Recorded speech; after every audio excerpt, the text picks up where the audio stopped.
Welcome to No Rules Review with your host, Ethan Millay.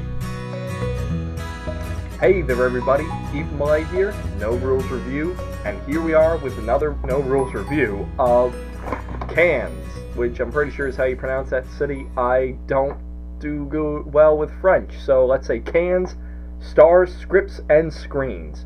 Now, we're going to deal with the elephant in the room. I normally can defend the charm of Splotter's artistic choices.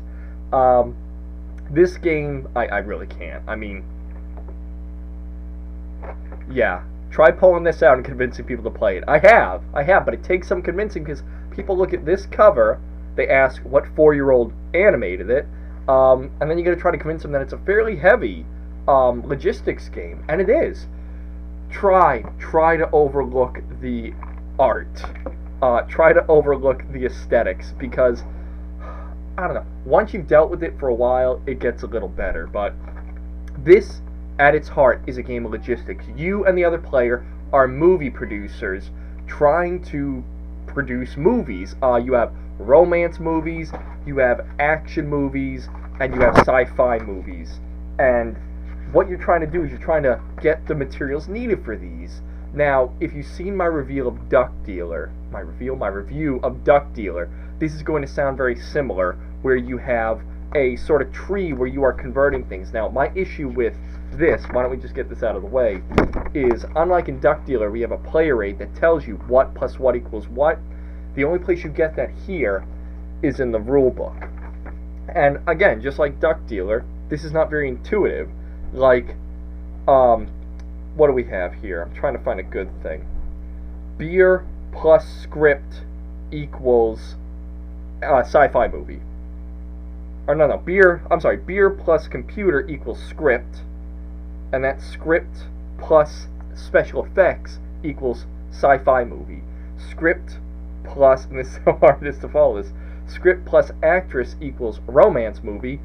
Special effects plus actress or actor equals action movie. It's not very intuitive, but it is a great game. On your turn, you're pulling tiles, or you can pull tiles, and you're laying it out, and you're building this board. And then you have these sticks that you're going to be putting onto the board, and where they connect is your network that you can operate in. So you're not just building up your own small little network in this game and working on your own. Everybody's building this interconnected board, and you got to readjust your logistics network to try to get what you need.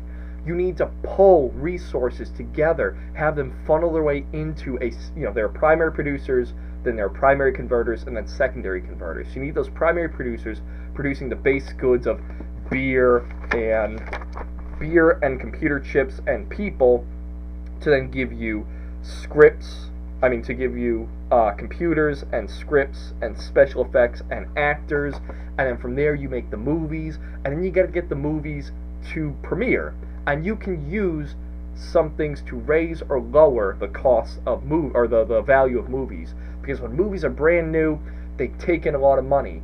But the second company to produce another romantic comedy, well, that takes in less, and then the third one takes in even less. So in this game, you want to crank up the value for the type of movie you're making, make a ton of money off of it, and then move on to something else. So you're sort of like a real movie studio in that regard. It's a fun game.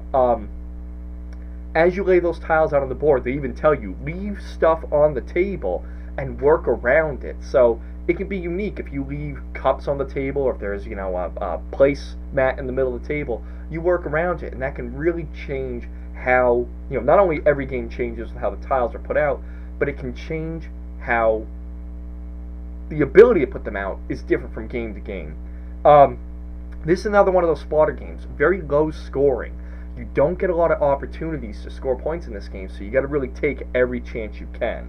Now, there is a little mini expansion that they gave out at some point called the Pirate.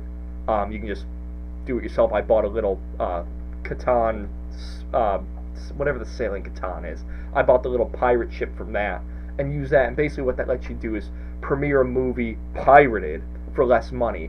I think that little mini expansion is necessary because it can be so hard to make money in this game, to get points, that giving people that second option, even if it's for less points, is vital. This is another one of those Splotter games, not easy to find. I happened to get this on eBay from somebody selling an estate for dirt cheap, but regardless of the art, I put this as one of the really good Splotter games. I sort of wish they'd either republish this, maybe with different art, or sort of take this and run with it again. I think they have a real good game here that's overlooked by a lot of people because this is considered such an ugly, ugly box. If you ever get your hands on it, or can get your hands on it, and you like Splotter games, I do highly recommend Cans, I'm not sure, Stars, Scripts, and Screens. This has been Ethan Millay with No Rules Review. If you like what you see, share, like, subscribe, comment, and I will see you next time. This has been another No Rules Review by Ethan Millay.